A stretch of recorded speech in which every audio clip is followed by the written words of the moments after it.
नमस्कार दोस्तों, स्वागत है आपका हमारे YouTube चैनल जीके ट्रैकर पे। देखिए फ्रेंड्स, आज के इस वीडियो में हम बात करेंगे जो हमारी एक सीरीज़ है हिंदी MCQ सीरीज़, और इस सीरीज़ का आज हम 16वां भाग यहाँ पे कवर करेंगे। आज के इस वीडियो में भी हम हिंदी के प्रीवियस ईयर के 20 इंपॉर्टेंट MCQs को कवर करेंगे। ना सिर्फ इनको कवर करेंगे बल्कि इनसे जुड़े हुए जितने भी आपके एक्स्ट्रा फैक्ट होते हैं या जो पूरा का आपका कॉन्सेप्ट होता है उसको हम यहाँ पर क्लियर करते हुए चलेंगे। तो चलिए फ्रेंड्स, वीडियो को शुरू करते हैं। अगर आपने अभी तक इस सीरीज के जो प्रीवियस पार्ट हैं उनको नहीं देखा है, आप उनको प्लेलिस्ट में जाके देख सकते हैं। चलिए शुरू करेंगे। आज का हमारा पहला प्रश्न है, निम्न में से अर्धविवृत स्वर कौन सा है? तो आपने बताना है यहां पर अर्धविवृत स्वर कौन सा है। राइट आंसर है ऑप्शन बी, जो ए होता है यह एक अर्धविवृत स्वर होता है। ठीक है, अब इसके बारे में कुछ बात करते हैं कि ये आखिर होती क्या चीज है। देखिए, जो स्वर होते हैं हमारे, इनको अलग अलग टाइप से इनका वर्गीकरण किया जाता है। तो मुख द्वार खुलने के आधार पर अगर हम स्वरों का वर्गीकरण करें तो उनका वर्गीकरण होता है 4। ठीक है, यानी मुख द्वार खुलने के आधार पे स्वर कितने प्रकार के होते हैं? 4 प्रकार के होते हैं। कौन कौन से होते हैं? एक होता है विवृत, एक होता है अर्धविवृत, एक होता है संवृत और एक होता है अर्धसंवृत। ठीक है, विवृत में क्या होता है? जिनके उच्चारण में हमारा जो पूरा मुख होता है वो खुलता है। ठीक है, जिनके उच्चारण में मुख द्वार पूरा खुलता है उनको हम विवृत कहते हैं। कौन होते हैं विवृत स्वर? तो जो आ होता है, बड़ी वाली आ, ये एक विवृत स्वर है। अर्धविवृत की बात करें तो उन जिनके उच्चारण में मुख द्वार पूरा नहीं खुलता, पूरे से थोड़ा कम खुलता है, उनको हम अर्धविवृत कहते हैं। अर्धविवृत में कौन कौन से स्वर आते हैं? तो छोटी आ, बड़ी ए जो हमने यहां पर देखा, और जो आपका औ होता है वो आता है अर्धविवृत में। संवृत की बात करें तो जिनके उच्चारण में हमारा जो मुख द्वार है लगभग बंद रहता है, उसमें आते हैं, वो कहलाते हैं संवृत स्वर। संवृत में आपके छोटी ई, बड़ी ई, छोटा ऊ, बड़ा ऊ, ये सब आते हैं। इसके अलावा अगर हम अर्धसंवृत की बात करें तो जिनके उच्चारण में मुख द्वार पूरा बंद नहीं होता, पूरे बंद होने से थोड़ा सा कम बंद होता है, वहां पर होता है अर्धसंवृत, जिसमें आपका आता है ऐ और औ। ठीक है, तो ये चारों आपको याद रखने हैं। ये प्रश्न UPSSC फॉरेस्ट गार्ड में पूछा गया, उसमें अर्धविवृत पूछा गया। हो सकता है किसी एग्जाम में, यूके के या किसी भी अन्य एग्जाम में आपसे विवृत पूछ ले, अर्धसंवृत पूछ ले, तो ये पूरा टेबल आपको याद रखना है। ठीक है, चलिए नेक्स्ट है हमारा, शोक करना मुहावरे का अर्थ क्या होता है? शोक करना मुहावरे का अर्थ होता है सिर पीटना। ऑप्शन सी इसका राइट आंसर होगा। ठीक है, तो आपको याद रखना है, पूछा जा सकता है। सिर भारी होना मुहावरे की बात करें, इसका अर्थ होता है सिर में पीड़ा होना या सिर में दर्द होना। सिर चढ़ाना की बात करें तो किसी अयोग्य व्यक्ति को ज्यादा महत्व दे देना या उसको ज्यादा ही भाव दे देना, यह कहलाता है सिर चढ़ाना। ठीक है, सिर पर सवार होना होता है आपका किसी चीज के लिए आपको जिद करना। ठीक है, ये सारे आपको याद रखने हैं। नेक्स्ट है हमारा, सभी चिट्ठियां डाक से भेजी गई, इसमें कर्ता कौन है? अब देखिए, ऐसे प्रश्न बनते हैं जिसमें आपको कर्ता पूछ लेता है, क्रिया पूछ लेता है, इस प्रकार से। ठीक है, जब हम टॉपिक वाइज पढ़ेंगे वहां पर मैं आपको डिटेल में बताते हुए चलूंगा सारी चीजें, एक एक शब्द। अभी हम यहां पर बात करेंगे कर्ता की। ठीक है, सभी चिट्ठियां डाक से भेजी गई, इसमें आपने कर्ता को बताना है। राइट आंसर है यहां पर ऑप्शन डी, चिट्ठियां इसका सही आंसर होगा। ठीक है, अब देखिए कर्ता होता क्या है। किसी भी वाक्य में जो काम हो रहा है, जो क्रिया हो रही है, उस क्रिया को करने वाला जो होता है उसे हम कर्ता कहते हैं। ठीक है, तो यहां पर क्रिया क्या हो रही है? यहां पर क्रिया हो रही है भेजने की। यहां पर क्रिया क्या है? भेजी गई। वे शब्द जो हमें किसी काम के होने का बोध कराते हैं वो क्रिया कहलाते हैं। ठीक है, जैसे पढ़ना। ठीक है, पढ़ना शब्द हमें बता रहा है कि पढ़ाई हो रही है। लिखना बता रहा है कि लिखने का कार्य हो रहा है। जिन शब्दों से पता चले कि कोई कार्य हो रहा है उन्हें क्रिया कहते हैं। क्रिया को करने वाले को कर्ता कहते हैं। क्रिया हो रही है भेजी। जब आप क्रिया से कौन या क्या का प्रश्न पूछते हैं तो जो आपको उत्तर मिलता है वो आपका कर्ता होता है। ठीक है, हमने यहां पर पता लगाया कि यहां पर क्रिया हो रही है भेजी गई। कौन भेजी गई? क्या भेजी गई, हमें उत्तर मिलेगा चिट्ठियां। तो ये हमारा कर्ता होता है, ठीक है। इसी प्रकार जैसे हम अगर मैं आपको अदर एग्जाम्पल दूं, जैसे कि एक एग्जाम्पल अगर आप लें कि गमला गिर गया, ठीक है, गमला गिर गया, इसमें क्रिया क्या हो रही है। अगर आपको पूछा जाए इसमें कर्ता क्या है, तो गमला गिर गया, क्रिया क्या हो रही है, गिर गया यानी गिरने की क्रिया हो रही है। और कौन गिरा, गमला गिरा, तो यहां पर कर्ता कौन है, गमला, ठीक है। इसी में अगर हम इसको दूसरे तरीके से देखें, बच्चे ने गमला गिरा दिया, यहां पर क्रिया हो रही है गिराने की, और ये किसने करी है क्रिया, ये करी है बच्चे ने। तो यहां पर बच्चा हमारा क्या होगा, कर्ता होगा। तो आपको ऐसे पहचानना है, आप क्रिया को पहचाने, उसे प्रश्न करें कौन, या फिर ये देखें वहां पर कि इस क्रिया को करने वाला कौन है, तो वो होता है कर्ता, ठीक है। तो ऑप्शन डी इसका राइट आंसर होगा। जब हम डिटेल में पढ़ेंगे टॉपिक वाइज, बहुत जल्दी आपकी टॉपिक वाइज जो सीरीज होगी उसको हम दोबारा से कंटिन्यू करेंगे। कुछ टॉपिक्स हम कवर कर चुके हैं हिंदी के, जल्दी ही जो आपके रिमेनिंग्स हैं उनको हम कवर करेंगे, बहुत जल्दी उसकी वीडियोस आपकी आनी शुरू हो जाएंगी। नेक्स्ट है हमारा दुर्गा का पर्यायवाची शब्द क्या होता है। तो देखिए दुर्गा शब्द जो होता है, दुर्गा का पर्यायवाची शब्द होता है ऑप्शन सी सुभद्रा, ठीक है। ऑप्शन सी इसका राइट आंसर होगा। भारती की बात करें तो ये सरस्वती का पर्यायवाची शब्द है। श्री की बात करें तो लक्ष्मी का पर्यायवाची शब्द होता है श्री, ठीक है। ज्योत्सना की बात करें तो चांदनी का पर्यायवाची शब्द होता है ज्योत्सना, ठीक है। और दुर्गा का पर्यायवाची होता है सुभद्रा। इसके अलावा दुर्गा के एक और कौन कौन से पर्यायवाची होते हैं, तो जैसे चंडिका, कालिका, भगवती, नारायणी, महामाया, गौरी, शक्ति, कल्याणी, भवानी, ये सब क्या हैं, सिंहवाहिनी, ये सब क्या हैं, ये सब आपके दुर्गा के पर्यायवाची शब्द हैं, ठीक है। बा उपसर्ग किसमें है, तो आपने यहां पर उपसर्ग बताना है। उपसर्ग होते क्या हैं, उपसर्ग वे शब्द जो किसी शब्द के आगे लगते हैं और उस शब्द का अर्थ बदल देते हैं, ऐसे शब्दों को उपसर्ग कहते हैं। जैसे यहां पर आप देखेंगे, यहां पर आपको पूछा गया है कि बा उपसर्ग जो है ये किस में लगा है। मैंने आपको पहले भी बताया उपसर्ग और प्रत्यय पहचानने का तरीका, कि आपके पास जो शब्द है उसमें से यहां पे उपसर्ग पूछ रहा है, आगे का हिस्सा हटा दीजिए और तब देखिए क्या वाक्य जो हमारा बचता है, जो शब्द बचता है, क्या इसका कोई सार्थक अर्थ है। अगर उसका सार्थक अर्थ है तो जो आपने हटाया है वो एक उपसर्ग है, ठीक है। जैसे बदबू लिखा है, अगर मैं इसमें से आगे का शब्द हटा दूं तो ये दबू बनता है, यानी कि यहां पर कोई भी उपसर्ग नहीं है, दबू कोई शब्द नहीं होता। अगर मैं इस दा को भी हटा दूं यानी बद को हटा दूं और केवल बू रहने दूं तो ये शब्द होता है, यानी यहां पर उपसर्ग क्या है, बद यहां पर उपसर्ग है, ठीक है। लेकिन हमें क्या चाहिए, हमें बा चाहिए। बदौलत की बात करें तो दौलत एक शब्द होता है, सार्थक शब्द है, इसके आगे जब हमने बा लगाया तो यह शब्द ही बदल गया, तो यहां पर उपसर्ग है बा। अन्यों की बात करें तो अन्यों में जो है बद उपसर्ग यहां पर लगा है, बदबू में, बदनाम में, बदहजमी में, ठीक है। बा हमारा ऑप्शन बी में है, ये आपको यहां पर देखना है, ठीक है। ऑप्शन बी इसका राइट आंसर होगा। इसी तरीके से आपको पहचानना होता है उपसर्ग और प्रत्यय को। प्रज्ञा चक्षु के लिए वाक्यांश क्या होगा। अब देखिए प्रज्ञा चक्षु के लिए आपने बताना है वाक्यांश, ठीक है। तो राइट आंसर है इसका ऑप्शन बी, बुद्धि ही जिसका नेत्र हो उसके लिए कहा जाता है प्रज्ञा चक्षु, ठीक है। ऑप्शन बी हमारा सही आंसर होगा। नेक्स्ट है हमारा, जिनकी ध्वनि केवल मुख से निकलती है वे क्या होते हैं। देखिए जिन स्वरों की या जिनके उच्चारण में हमारी जो ध्वनि है वो केवल मुख से निकलती है, तो ऐसे स्वरों को कहा जाता है निर्नुनासिक स्वर। ऑप्शन डी इसका राइट आंसर होगा। और जिनके उच्चारण में ध्वनि या हवा की अगर हम बात करें मुख और नाक दोनों से निकलती है, वहां होते हैं अनुनासिक स्वर, ठीक है। तो ऑप्शन डी इसका राइट आंसर है, और यह पेपर में पूछा गया है, यूके में भी और अलग अलग एग्जाम में पूछा गया है। इस सीरीज में आपको जितने क्वेश्चन देखने को मिलते हैं ये सारे क्वेश्चन किसी ना किसी एग्जाम में पूछे गए होते हैं। नेक्स्ट है हमारा, अंतस्थ और ऊष्म वर्ण कितने होते हैं। अब देखिए यहां पर हर बार आपको अलग अलग पूछता है, कई बार आपको मिक्स करके क्वेश्चन बना देता है, जैसा ये क्वेश्चन आपका एसएससी में पूछा गया था, ठीक है। अंतस्थ और ऊष्म वर्ण जो होते हैं इनकी संख्या होती है 8, ठीक है।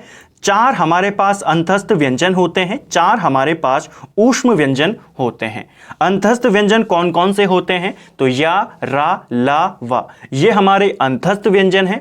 ऊष्म व्यंजन जिन्हें संघर्षी व्यंजन भी कहते हैं, ये होते हैं 4। कौन कौन से? शा, षटकोण वाली शा, और इसके अलावा शा, और एक और होता है हा। ठीक है, तो ये जो तीनों शा हैं हमारी, चाहे वो गोल वाली शा हो, षटकोण वाली हो, सिंपल हो और हा, ये चारों होते हैं हमारे ऊष्म व्यंजन, और या इनको संघर्षी व्यंजन भी कहते हैं। तो इनकी कुल संख्या कितनी है? 8 ये होते हैं। नेक्स्ट है हमारा, निम्नलिखित में से सकर्मक क्रिया का चयन कीजिए। अब देखिए, सकर्मक और अकर्मक, इनका भी आपको पेपर में पूछा जाता है कि इसमें से कौन सी सकर्मक है, कौन सी अकर्मक है। ठीक है, इनके बारे में डिटेल में हम टॉपिक वाइज सीरीज में पढ़ेंगे। यहां पर मैं आपको पहचान का बता देता हूं, पहले भी हमने कई बार ऐसे प्रश्नों को देखा है। देखिए, सकर्मक क्रिया, जब आप किसी भी वाक्य से या किसी भी क्रिया से जब आप उनको वाक्यों में प्रयुक्त करें और सवाल पूछें कि क्या या कौन, ठीक है, क्या का अगर आप सवाल पूछें और अगर आपको जवाब मिल जाए तो वहां पर सकर्मक क्रिया होती है। ठीक है, अगर हम चलने की बात करें, मान लीजिए हम बोलते हैं रमेश चलता है, इसमें क्या चलता है, आपको जवाब नहीं मिलेगा। ठीक है, तो यहां पर हमारा ये क्या है? अकर्मक क्रिया है, क्योंकि इसका जवाब नहीं आता वापस। रमेश सोता है या सोना है, ठीक है, तो यहां पर भी हमें जवाब नहीं मिलेगा कि क्या सोता है, हमारे पास जवाब नहीं है। रमेश मुस्कुराता है, क्या मुस्कुराता है, हमारे पास जवाब नहीं आता। रमेश लिखता है, क्या लिखता है, तो कुछ ना कुछ लिख रहा होगा, किताब लिख रहा होगा, पत्र लिख रहा होगा, कुछ भी लिख रहा होगा, तो हमारे पास जवाब आएगा कि ये लिख रहा है। तो यहां पर जहां पे हमें जवाब मिल जाए क्या का, वहां पर होता है सकर्मक क्रिया। जैसे यहां पर लिखने का जवाब मिल जाएगा, कुछ ना कुछ तो लिख रहा होगा ना, अब कुछ ना कुछ मुस्कुराना, यहां पे हमें जवाब नहीं मिलेगा। तो इसका राइट आंसर होगा ऑप्शन डी, यहां पर होगी सकर्मक क्रिया। लिखना क्या है? सकर्मक क्रिया है। ठीक है, तो इस तरीके से आप पहचान सकते हैं। अगर आपको जवाब मिल जाए क्या का, तो वो सकर्मक क्रिया है, अगर ना मिले तो अकर्मक क्रिया है। ठीक है, सदा एक समान रहने पर लोकोक्ति प्रयुक्त होती है। तो देखिए, एक लोकोक्ति आपने बतानी है, अर्थ आपको दिया गया है, यानी कि प्रश्न ये कह रहा है कि इनमें से किस लोकोक्ति का अर्थ होता है सदा एक समान रहना। ठीक है, राइट आंसर है यहां पर ऑप्शन बी, सावन हरे न भादो सूखे। इस लोकोक्ति का अर्थ होता है हमेशा एक जैसा रहना या एक जैसी दशा में रहना, जिसको कोई फर्क नहीं पड़ता कि क्या चीजें हो रही है, प्रॉब्लम आ रही है, क्या हो रहा है, कोई फर्क नहीं, वो हमेशा एक तरह रहता है, उसे कहा जाता है सावन हरे न भादो सूखे। ठीक है, नेक्स्ट है हमारा, जो शब्द वाक्यांशों, वाक्य तथा शब्दों को जोड़ते हैं उन्हें क्या कहते हैं? देखिए, ऐसे शब्द जो दो वाक्यांश को आपस में जोड़ते हैं, दो वाक्यों को जोड़ते हैं, दो शब्दों को जोड़ते हैं, ऐसे शब्दों को हम समुच्चय बोधक कहते हैं। ऑप्शन सी इसका राइट आंसर होगा। समुच्चय बोधक, इंग्लिश में जिसे कंजक्शन कहा जाता है। कंजक्शन आपको पता है, दो शब्द, दो वाक्यांश को आपस में जोड़ते हैं। ठीक है, या दो वाक्यों को आपस में जोड़ते हैं। तो आपको याद रखना है, ऐसे शब्द जो दो वाक्यांश, दो वाक्य या शब्दों को आपस में जोड़े उन्हें क्या कहते हैं? समुच्चय बोधक। ठीक है, जो यहां पर समानाधिकरण है और व्याधिकरण है, ये दोनों भेद होते हैं समुच्चय बोधक के। ठीक है, जब हम डिटेल में पढ़ेंगे तब देखेंगे कि कौन क्या होता है। संबंध बोधक की बात करें तो संबंध बोधक, देखिए इसका आंसर संबंध बोधक मत करना गलती से या जल्दबाजी में कि संबंध बता ले, नहीं। संबंध बोधक वो होता है जो संज्ञा का संबंध वाक्य के दूसरे शब्दों से बताता है, वो होता है संबंध बोधक, इंग्लिश में जिसे प्रीपोजिशन कहा जाता है। ठीक है, जो संज्ञा को दूसरे वाक्य के या वाक्य के दूसरे शब्दों के साथ जोड़े उसे कहते हैं संबंध बोधक। ठीक है, जो संज्ञा का वाक्य के दूसरे शब्दों के साथ संबंध बताए वो है संबंध बोधक। जो दो वाक्य, दो शब्द, दो वाक्यांशों को आपस में जोड़े उनको कहते हैं समुच्चय बोधक शब्द। ठीक है, नेक्स्ट है हमारा, खाने की इच्छा के लिए एक शब्द आपने बताना है। ठीक है, तो खाने की इच्छा के लिए एक शब्द क्या होगा? ऑप्शन बी इसका राइट आंसर है, बुभुक्षा इसका सही उत्तर होगा। और ये क्वेश्चन भी यूपीएसएससी फॉरेस्ट गार्ड में पूछा गया था, तो आपको याद रखना है, इंपॉर्टेंट है, रिपीट हो सकता है।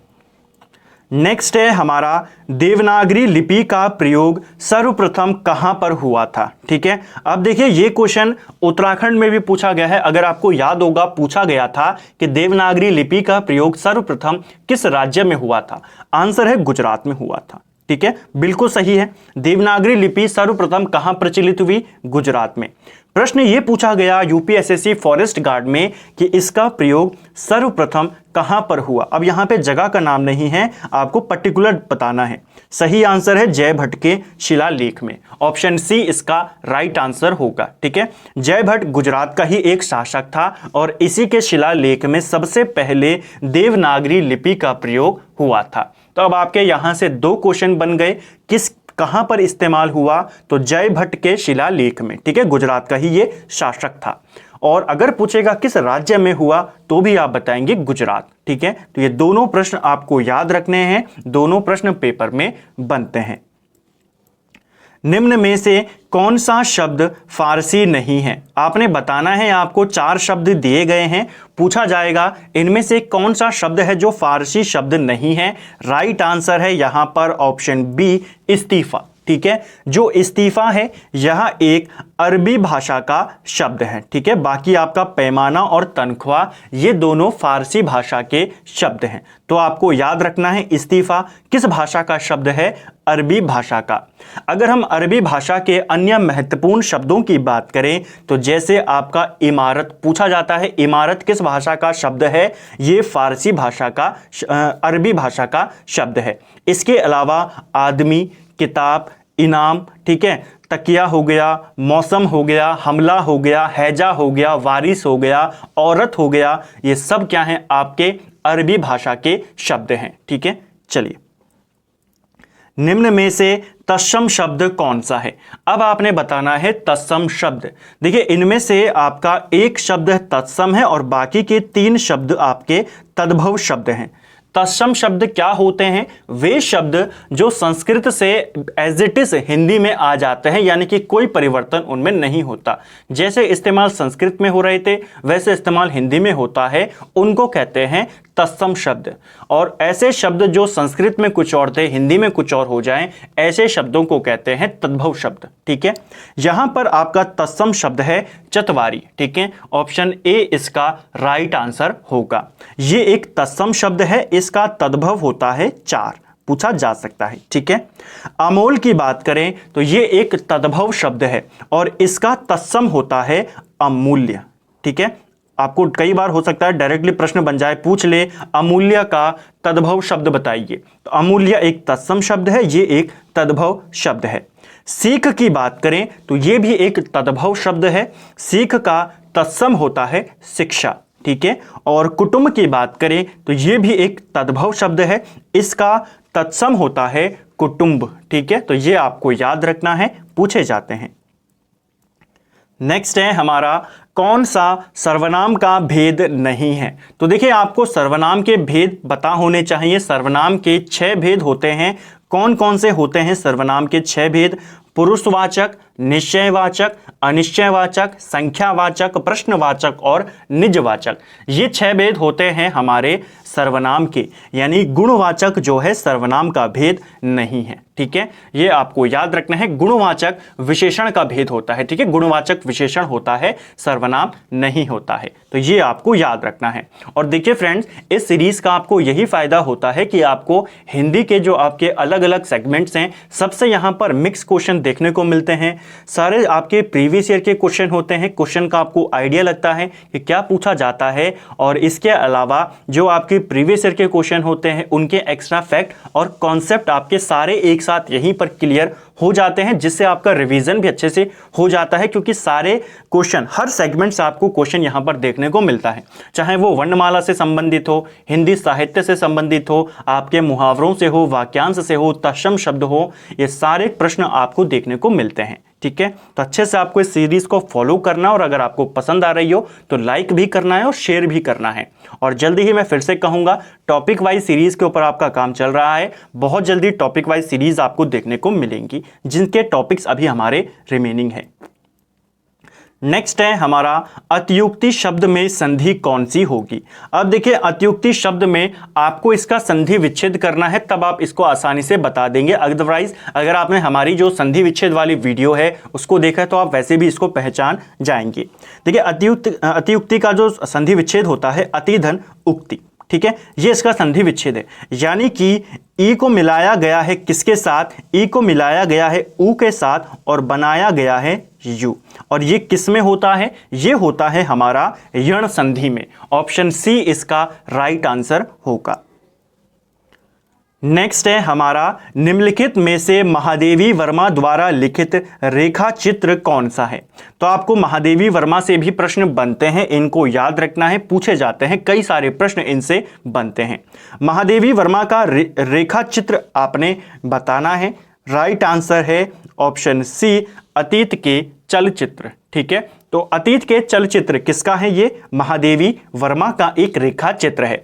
इसके अलावा महादेवी वर्मा के रेखा चित्र और भी हैं, जैसे स्मृति की रेखाएं, किसका रेखा चित्र है, महादेवी वर्मा का। मेरा परिवार, ये किसका रेखा चित्र है, महादेवी वर्मा का। ये तीनों आपको याद रखने हैं। अगर हम अदर्स की बात करें, रेखाएं और चित्र और रेखाएं बोल उठी, ये दोनों के राइटर हमारे सिलेबस में नहीं है, लेकिन फिर भी आपको आप देख सकते हैं कि किसके हैं। कंफ्यूजन है क्योंकि सारे नाम एक जैसे हैं। रेखाएं और चित्र ये किसी उपेंद्र नाथ का ये क्या है, रेखा चित्र है, और रेखाएं बोल उठी ये देवेंद्र सत्यार्थी का है। जबकि तीसरा वाला जो है अतीत के चलचित्र महादेवी वर्मा का है, और आपको यही वाला याद रखना है। इनमें से अर्धविराम का चिन्ह कौन सा है। अब देखिए अर्धविराम का चिन्ह आपने बताना है यहां पर, ठीक है। जल्दबाजी में अर्धविराम का चिन्ह इसे ना कर देना, ये अल्प विराम का चिन्ह होता है, ठीक है ना।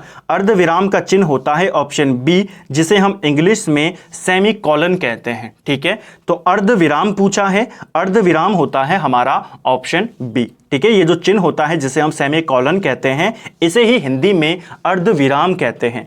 जो कॉमा होता है ये अल्प विराम होता है, ठीक है। कई बार जल्दबाजी में आदमी जल्दी से यहां पर गलत पे मार्क कर देता है, तो ये आपको याद रखना, ये अल्प विराम है, ये अर्धविराम है, ये विस्मय आदि बोधक चिन्ह है, और ये हमारा उद्धरण चिन्ह है जिसे हम कॉमा भी कहते हैं, इन्वर्टेड कॉमा कहते हैं, ठीक है। जिसे हम क्या कहते हैं, इन्वर्टेड कॉमा। कॉमा हमारा ये हो गया, और ये हो गया इन्वर्टेड कॉमा। तो ये आपको याद रखना है, पेपर में पूछे जाते हैं। नेक्स्ट है हमारा और आज का अंतिम प्रश्न है, यथार्थ शब्द का विलोम शब्द क्या होगा। देखिए यथार्थ शब्द का अर्थ होता है सत्य, जो सच है, ठीक है। और इसका विलोम शब्द बताना है तो राइट आंसर होगा ऑप्शन बी, कल्पित, यानी कि जो कल्पना है, ठीक है। तो यथार्थ का विलोम शब्द होता है कल्पित। तो फ्रेंड्स ये था हमारा हिंदी एमसीक्यू सीरीज का भाग 16वां। 20 एमसीक्यूज को हमने कवर किया, अलग अलग सेगमेंट से हमने क्वेश्चन आंसर को देखा, उनकी हमने परिभाषाओं को देखा, कॉन्सेप्ट को अच्छे से समझा, प्रैक्टिस भी करी, रिवीजन भी करा, प्रीवियस ईयर के क्वेश्चन को हल भी करा। तो अगर आपको ये वीडियो पसंद आया है, क्वेश्चन अगर आपको अच्छे लगे हैं, एक्सप्लेनेशन अगर आपको समझ में आई है, फायदा अगर आपको इससे हुआ है, तो वीडियो को लाइक जरूर करें, अपने दोस्तों के साथ शेयर करें, और कम से कम एक सोशल मीडिया प्लेटफॉर्म पर आप वीडियो का लिंक शेयर जरूर करें। कमेंट बॉक्स में बताएं कि आपको वीडियो कैसा लगा, और अपना स्कोर भी आप कमेंट करके बता सकते हैं कि कितना स्कोर आपका यहां पर रहा। Thank you friends.